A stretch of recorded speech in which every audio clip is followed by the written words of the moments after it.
Good afternoon, everyone. Welcome back for our afternoon session. Hope everyone had a good lunch.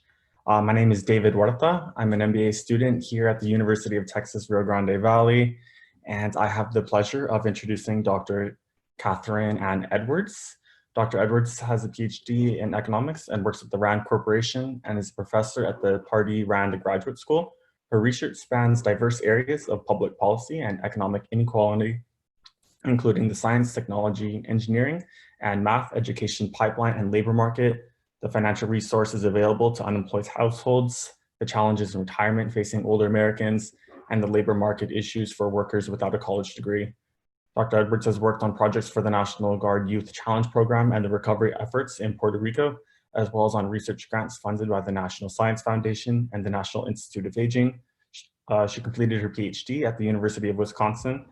As a student, she was a National Institute of Aging trainee at the Center of Demography and Human Ecology, a graduate fellow of the Institute for Research on Poverty, and a summer fellow at the Federal Reserve Bank of Chicago through the Committee for the Study of Women in the Economics Profession.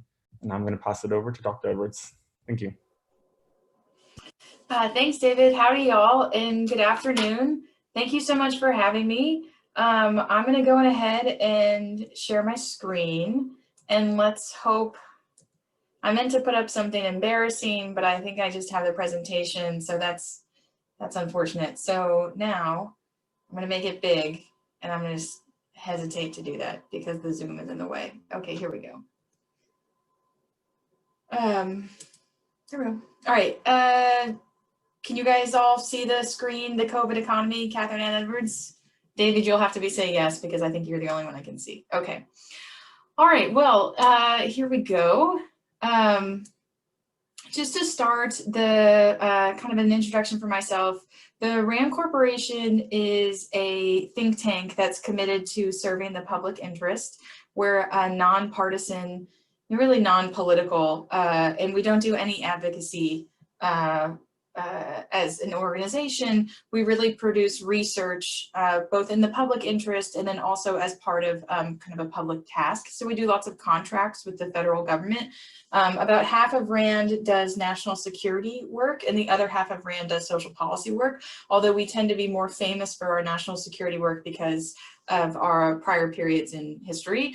In fact, you might not have heard of the RAND Corporation except for it was from the RAND Corporation that the Pentagon Papers were leaked during the Vietnam War. And that's still, I think, how most people have a passing knowledge of us. But rest assured, I don't work on the Vietnam War. I work on economics and particularly public policy. So I wanted to talk about the COVID economy, but I think it helps actually just to think about what is an economy and what we talk about. So in the news, you know, as you just as a student or as a practitioner or a worker or just a person living your life, the way that you consume kind of information about the economy is through these various indicators that dominate news headlines, like the stock market has gone up or down, the unemployment rate, it's also gone up or down, interest rates, they are also going up and down. And these indicators are used for basically this like divination of how the economy is doing. And at that sense, they're subject to a lot of interpretation and deliberation, right? Like what I think the stock market is doing depends on my opinion about various things. So what we don't have an opinion on and what has an absolute discernible definition is what comprises the economy. And it is a very straightforward equation. C plus G plus I plus X of N, if any of you had to suffer through undergraduate macroeconomics. But basically, the US economy is comprised of four things. The first is the consumption of US households. So this would be like what you go and buy at the store versus, you know, I bought a haircut, I bought a lawyer's time, I bought a doctor's time, and then I went and bought, you know, some dinner. All of that consumption is one part of the US economy. The next part is what the government spends, which we can sometimes refer to the consumption of government. This is what the government procures. The last one, or the third one, is investment. And this is the consumption of firms, but it's a little bit of a trickier definition because it doesn't include anything that they'll later use to sell. So if they buy a capital good, that's part of investment, but not if they say buy some t-shirts that they then dye and sell. And then the last one is net exports. So by far, the most important and largest part of the US economy is the consumption of US households. It makes about 70% of what we include as the economy, which is about $20 trillion. So that's the economy, and how the economy is doing is also, pretty discernible because it really goes in two directions. It's either growing or shrinking. So how does a recession happen? Short version, the economy shrinks. So when I add up the consumption of households with government spending, with investment and net exports, it goes down instead of going up. And that is a recession. And a very, very bad recession is a depression. So what typically happens is that there's some type of precipitating event that causes a disruption to one of those four things. And so we refer to these as shocks. And most of the time, these shocks affect household consumption. And that's because it's such a large part of our economy. It tends to bear the brunt of some type of disruption. And whatever happens in the economy, it tends to be moderated through household consumption. So two main types of shocks. The first shock is a supply shock, which would be a disruption to supply chains. And that's anything that reduces the economy's capacity to produce goods and services. So this is actually a lot rarer in our modern economic history to have a recession caused by a supply shock, because we are an integrated economy. We trade with almost everyone in the world unless we don't want to trade with them on purpose. And we can get pretty much any capital good that we want kind of at an instant. It's very rare to have a major shock to our supply chains because there are so many substitutions. A demand shock is much more common. It's anything that reduces consumers' ability to or willingness to purchase goods. And this has been the case in the more modern recessions. But I thought I'd give you an example. And there's a reason why I'm going into this kind of like what is an economy basic introduction for the current state of the world. So an example would be the supply side. Would be the oil shocks in the 1974 recession. So this is one of the worst recessions that we've ever had. We've had a bunch, but this was a bad one. And basically OPEC reduced production and increased the price of crude oil. It's a key commodity. And at the time, the way that we supplied oil was much more dependent on OPEC's behavior. We obviously changed that after the fact, but they greatly reduced supply and it drove up price. And this had a big effect on our productive capacity. We were also more of a had larger production capacity at the time. So this was a supply side recession. Now, I know what you're thinking. Maybe I know what you're thinking. I don't, that's arrogant. I'm just guessing. But it's important to remember that these things are all interconnected and there's rarely one thing that's happening in the economy at any time. So this was the biggest thing that caused the recession, but it wasn't the only one and it wasn't the only consequence either. So other example, demand side. This would have been the most recent recession, which the bubbles in the 2007 recession, we had twin bubbles, one in the housing market and one in the financial market. They were closely related to each other. And this led to an overvaluation of household assets. So what happened kind of in like a very short, crude version is that a lot of people found out that they were worth a lot less than they thought they were, because the primary savings vehicle for the vast majority of Americans is their house. And the secondary retirement savings vehicle for the vast majority of Americans who earn sufficient money in a high enough paying job to have it is their 401k. And both of those greatly dropped in value over the course of a very short period. And that kind of precipitated a big decline in consumption because households increased their savings and they pulled back on what they were spending. So those are the examples. So what happens when a recession starts? Well, whatever the cause, there's some things that we always see, right? Unemployment is going to go up. Households will become more conservative in their spending. And the government is going to try to encourage households to spend. And this is because consumption is 70% of our economy. We want people to go out and buy goods. So the way that we do that, we have two primary policy levers. The first is monetary policy, which is the actions of the Federal Reserve. And the second is fiscal policy, which is the actions of Congress. So what the Fed does primarily is it reduces the interest rate. So I don't know if you saw in the news, the Fed is having this kind of elite economics meeting in Jackson Hole, Wyoming right now, and they just said that they were going to keep the interest rate lower for a longer period of time because they believe the economy is in dire straits. Reducing the interest rates, that's just reducing prices because interest is the price of borrowing. And so they're trying to make it easier for people to purchase large goods like a car or a home. And so they're going to keep interest rates lower. In terms of fiscal policy, Congress mainly acts through spending, kind of like the CARES Act, where they're spending, they're responding, they're spending money. What's interesting about Congress's spending is that it kind of makes up for what happened in consumption because it's also part of the equation. So if the economy shrinks because households spend less, in theory, the government just has to spend more, and that will increase the size of the economy. For the past 20 years or so, Congress has done, I would say, mixed job at responding, not because of any good economic reason, but because of bad political reasons. And that's hampered a lot of our recovery efforts. And in fact, the organization that says that the strongest is the Fed, and that they've said that the burden on the Federal Reserve is too large because Congress is passing the buck and they're not doing enough. Okay, so after a recession ends, there are huge scars on the economy. People lose their homes, businesses close, and all kinds of things happen in between. So during a recession like we're in right now, we really have two goals. The first is to recover the economy, and the second is to help workers and firms along the way so that both the economy starts growing again and we reduce, the scarring that can happen as an effect. So let's get to the pandemic. What happened here? Well, this was truly a double hit because it was both a supply side and a demand side shock to our economy. First, because of the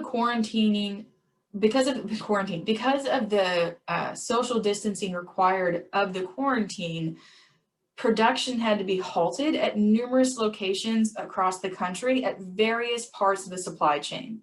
So the way that you felt a supply side shock was that it was really hard for you to buy toilet paper. And maybe then it was hard for you to buy certain types of meat or certain types of, goods. Or maybe you realized that eggs got really expensive all of a sudden. All of these were results of the supply side shocks that production and transportation had taken such a large hit. Separately, there was a demand shock because individuals were a lot less likely to spend money at certain places. So if in March you couldn't buy toilet paper, you also weren't going to the movies and you weren't going to a sporting event. So that's the supply side and the demand side, and it hit at the exact same time. This was necessary because before we had any capacity to test for the virus, this was the only way to stop its spread. So what also makes this recession unique is it's one we basically willfully stepped into to say, because of this virus, we are going to pull back all these levers in the economy. And we knew that something bad was going to happen. It wasn't as if we told everyone you can't go to a restaurant for 2 months, but didn't think the economy was going to suffer. We absolutely knew that that was going to happen. And so this is why Congress responded pretty proactively with the CARES Act and the Families First Coronavirus Response Act, which had come a few weeks before. So what we're in right now, it's August. There is little question that this is the worst recession since the Great Depression. I would not be surprised if later we say that this is a depression, but we're not going to call it that right now because that would likely cause people to panic unnecessarily. And it's really like a definitional issue that doesn't change what the economy is, but it would change people's perceptions of it. And so in that sense, it's not very that productive. But it's also really traditional for a lot of our understanding of recessions to come after the fact, including their start and their stop. So this recession technically started in February, something that was declared and officiated in July. The 2007 recession started in December 2007, and they declared the start in October of 2008. And so in October, they had said, we've been in a recession for 8 months. Which sounds a little goofy. There are a lot of things my profession doesn't do perfectly. But this is to say that, being in the middle of a recession is being in a time of great uncertainty, not just for what's going on, but but what the effects could be. And so all we really know right now is that we're in a very bad place. So what should we do? I think the other thing I wanted to show y'all, I'm going to stop sharing for 1 second, is what is the extent of the recession. And I was going to paste, like copy and paste a bunch of like figures into PowerPoint, and they looked terrible. So we're just going to share the screen again. And this time we are at the FRED. I understand that a lot of y'all have a background in medicine, so you're probably not going to know the FRED, but the Federal Reserve, the Board of Governors, is the Federal Reserve Bank that's in Washington, D.C. But there are regional Federal Reserve banks all over the country and who are mandated with following how the economy is doing in that part of the country. And each of the feds contribute to basic economic knowledge through different mandates. So the St. Louis Fed has something called the FRED, which is a compendium of basically all the economic data that's produced in the United States. You should rest assured that the United States has premier statistical agencies, and I like to brag about them because they don't get like that much airtime, but we produce incredible data that is very reliable, and that's really lucky. So, you know, when China releases its growth rate, I don't always know what they're saying or if it's correct or how to interpret it, but I know how to interpret the Census Bureau, the Bureau of Economic Analysis, and FRED, which combines them all together. So this is, let's do this one. This is real gross domestic product. So when I say that the economy is comprised of 4 things, the total is GDP. And this is GDP in real terms from 1947. Most economic analysis, the historical data, goes back to 1947, because after World War II, we reorganized and gave a broader mandate to the statistical agencies. And so most of our data is a continuous time series from that point. And before that, it was much more of an ad hoc, like piecing things together, but we kind of unified it after World War II. So that's why the data tends to start 2 years after the war. So this is GDP. This is our economy. This is the size of the US economy. We're the largest economy in the world. And as you move forward, you can see these gray bars are all the recessions we've had since World War II. And their width is how much time they took. And they're very hard to tell, especially when the economy was smaller, but every recession, there's a little dip. And then of course you get to the Great Recession, and you can see why we called it that, because this dip was a lot larger than anything we had experienced since World War II. And then you get to where we are now, which was a 10% decline, an almost 10% decline in 1 quarter. So this is catastrophic. And this is where we are now. Now this data only comes out quarterly, so we're in this next quarter. So this should go back up. This will go back up. We just don't know how much. But this is the nadir of the quarantine economy, is this dip. So what does that look like for humans? Well, this same period of time is the unemployment rate, which is the share of workers who are looking for work but cannot find a job. And as you can see, it's very cyclical. Every recession it goes up and then it comes back down afterwards. The 1980s, the Reagan recessions, those were marked by the highest unemployment rate since the Great Depression. The Great Recession had the biggest jump, or the fastest jump and the largest jump since the Great Recession, because if you'll notice these quick, very large increases in the unemployment rate. And that was what we thought was the worst case scenario until April, when the unemployment rate spiked to around 15%. And then it's fallen in a couple months since then, but it still remains above the worst months of the 80s recession. So even though the unemployment rate has fallen, we're still worse off than we were at the worst point of the prior recessions, or the worst prior recession. So it's just, any way you look at it, it's bad. All right, and then here's what's happening to jobs. So this is the employment level. Again, the US economy, we're growing with people. The jobs tend to just go up, and they take short dips with recessions. Again, the Great Recession, this is a huge dip. This was just an astronomical shedding of jobs that we thought would be the worst we'd ever see until, of course, April. And so it fell precipitously. And that is where we are. By any measure in the economy, by anything that we were looking at, the April of 2020 was the worst month we had ever seen in the economy, and it is since the World War II era, and there's no measure by which it doesn't look as bad as it could possibly get. So I'm gonna stop sharing this. Oh my God, this is a lot of sharing to do with people on the phone, so I'm gonna go. So,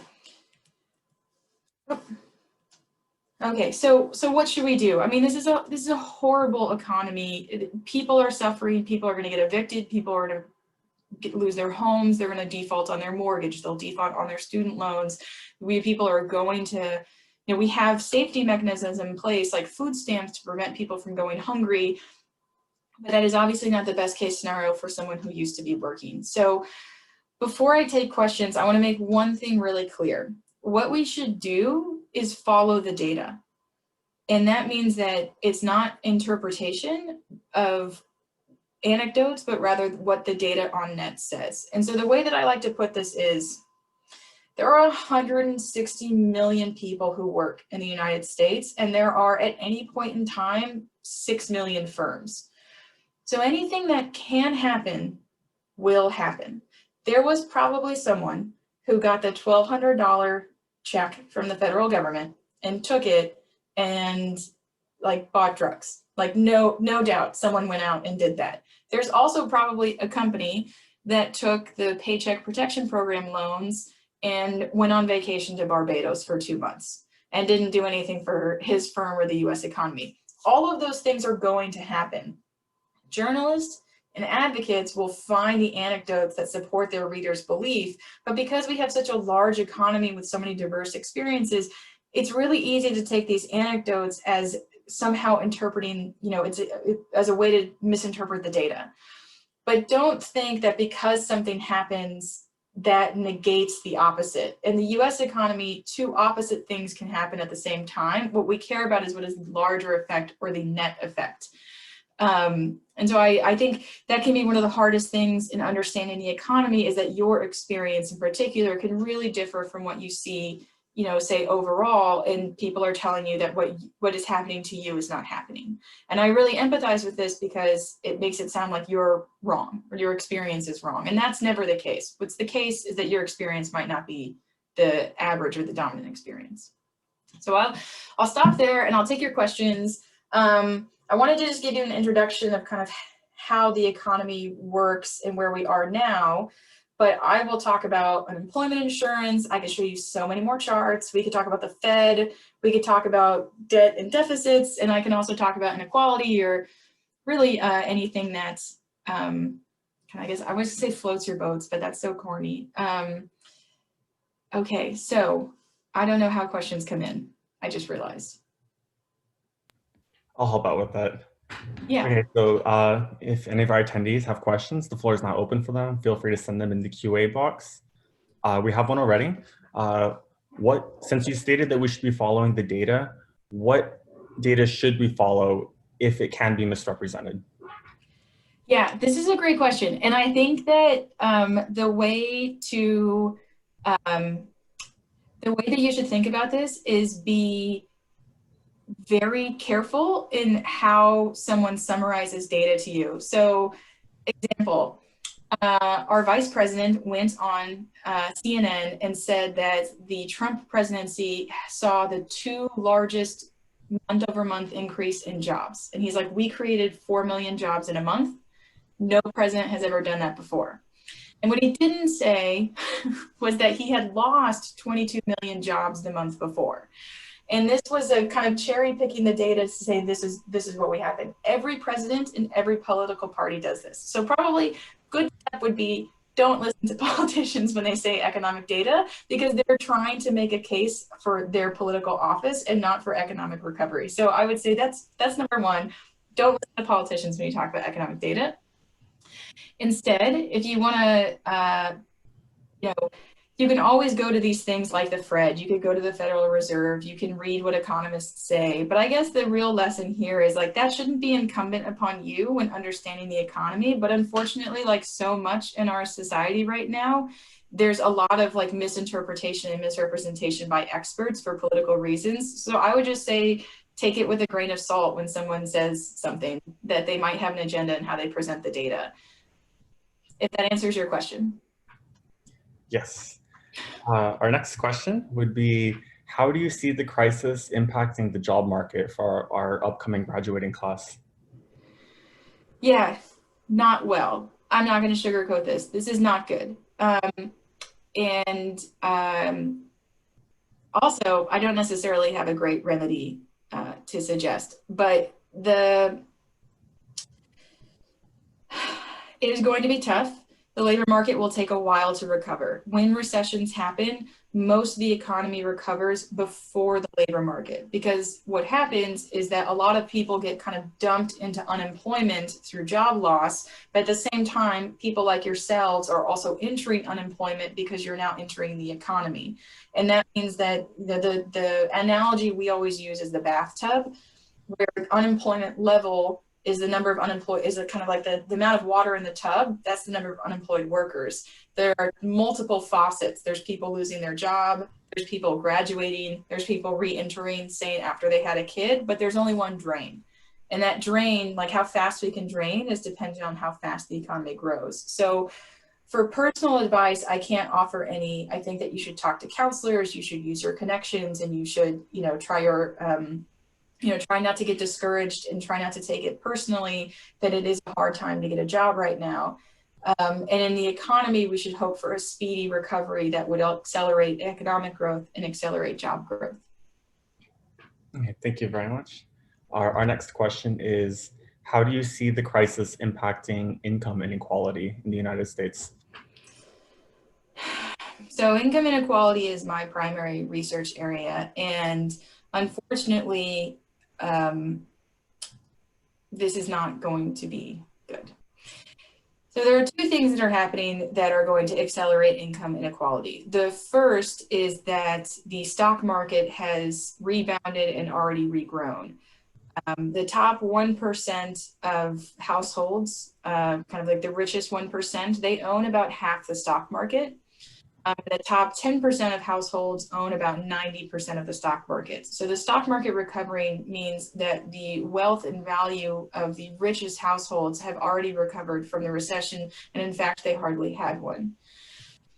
Many people who lost their job do not have the opportunity to make those same types of investments or same types of kind of safety net measures. They're relying on assistance from the government through unemployment insurance and food stamps. And unfortunately, the government has turned off a big part of that spigot because they would like people to go out and get jobs. This is unfair because there are 15 million fewer jobs in the US economy than there were in March. So yes, the way that this will impact inequality is that the rich will remain relatively unscathed because they have more assets, savings to fall back on, and they were less likely to lose their job in the first place, while many low-wage workers will not only experience job loss, but they'll experience scarring from job loss because they'll be unemployed for a long period of time and they'll have less economic assistance during. Thank you. Economists are pretty downer, by the way. I should say that. Wasn't going to be an uplifting talk, but I feel like even that's really, really far down. Well, this is very informative. Our next question is, what factors of the pandemic would prolong the recovery from this recession that are different from other recessions? The economy will not recover until the pandemic is contained. There's no state of the world in which we have a pandemic that is out of control and we can resume normal economic activity, because I'm sure, as you all know better than me, when economic activity resumes, we have another outbreak and it has to go back again, right? We can't travel freely, we can't go to games, we can't go to movies, we can't go to restaurants, we can't do any of those things fully or to the extent that we would until the pandemic is contained. There's a lot of debate on the economic side of whether or not that has to be a vaccine versus just effective containment. I fall in the vaccine camp. I don't think our economy is going to rebound until we have a vaccine. That said, I do think that when our economy rebounds with the vaccine, it'll be Christmas. Like we have a lot of pent up economic spending that people would like to have. There's vacations they want to go on, restaurants they want to go to. And I think that once the economy can move freely again, we will see incredible growth. The real question is, how much economic suffering are we going to inflict upon households in the meantime? And how many businesses do we feel need to close before they're provided with sufficient assistance? Thank you. We've got one more question. How much will the recession accelerate the disappearance of the middle class?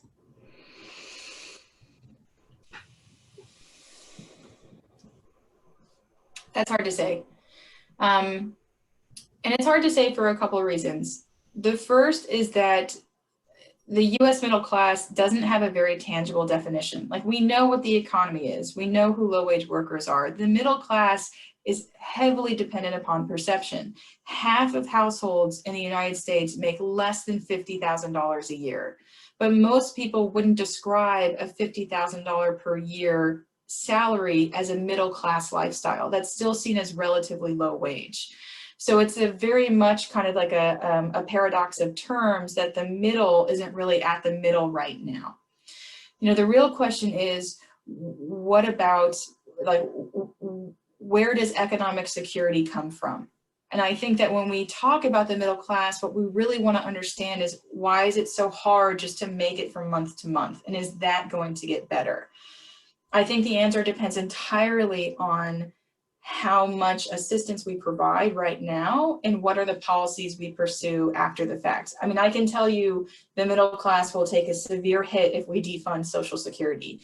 Like, there's lots of policies that we can do to promote the middle class, and there's lots of policies that we can do that would further gut it, and it's just a question of what direction we want to go in. Also, I don't have anything to do after this. If we have more questions, I'm happy to stay as long as people have them. I know you don't have another session for a while, so. Okay, we've got a couple more that popped up right now. What has to be right to turn the economy around faster, or is this situation where it is going to happen much differently in comparison to previous cycles? What has to be right to turn the economy around faster? Okay, so in previous cycles, we really didn't have the same type of external kind of dampener on our potential. Right? Like, we have a pandemic.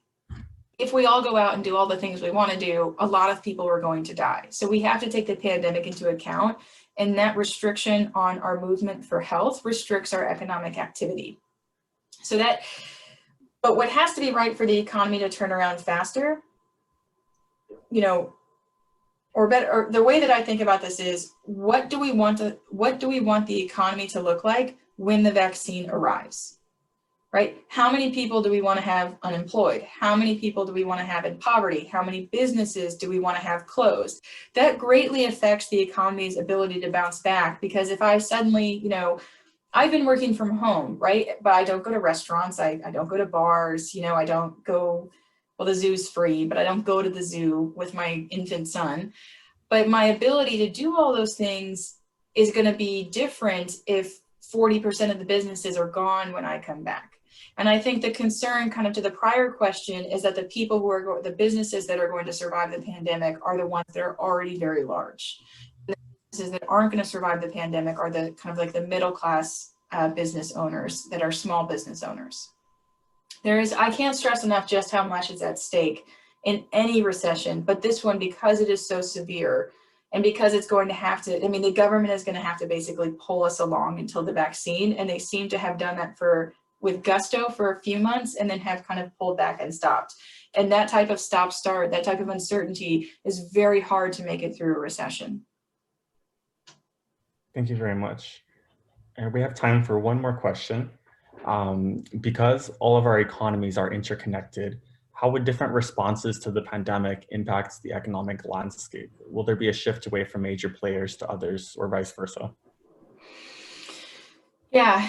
The international aspect of this, I'm less versed in. I think, you know, and this is always prison of your own point of view, right? Like, I'm a labor economist and I study US recessions, but inequality. But I will say this, the US economy is the largest export market in the world. We buy more than anybody else. And it doesn't even really hurt our economy to do that. We've had negative net exports for 40 years, even 50 years, and it doesn't pull back on our economic growth. Everybody wants to sell to the US. So while it might seem that there are some like beneficial shifting in poles to have other economies recover or to become larger, that's always good. But a lot of their economic success is contingent on selling to like the richest people on the block, which is the US economy, because we're such large consumers in the global market. So someone who has a different background from me can kind of make that conjecture, but that's always kind of the North Star when I think about things. And an example I'll give is I was working on a project where I was looking at Latin American countries and their trade relations with the US. And almost every country in Latin America at the time, their largest export market was the US. And we were like 40% of their exports, and they were maybe 0.5% of ours, right? We have a very disproportionate impact on other countries through our their export market. I think that might be time. I hope this has been helpful. It's a really messy world out there, and it's unfortunate, as I'm sure y'all can understand in medicine and the public health crisis, of how vitriolic and how partisan it has been to answer what should be a scientific question. And I know that we don't have the same type of science, but economists see ourselves as scientists as well. And we see that same type of disruption of like, there's a cause and there's a consequence and there's an effect, and here's how we should follow it. And we see that same type of, I don't believe you, I disagree, unemployed people are lazy. We see that too. So it's a challenging time. And that is the depressing note that I will end on. Well, thank you very much for your time, Dr. Edwards. We've got a few-minute break before our next speaker.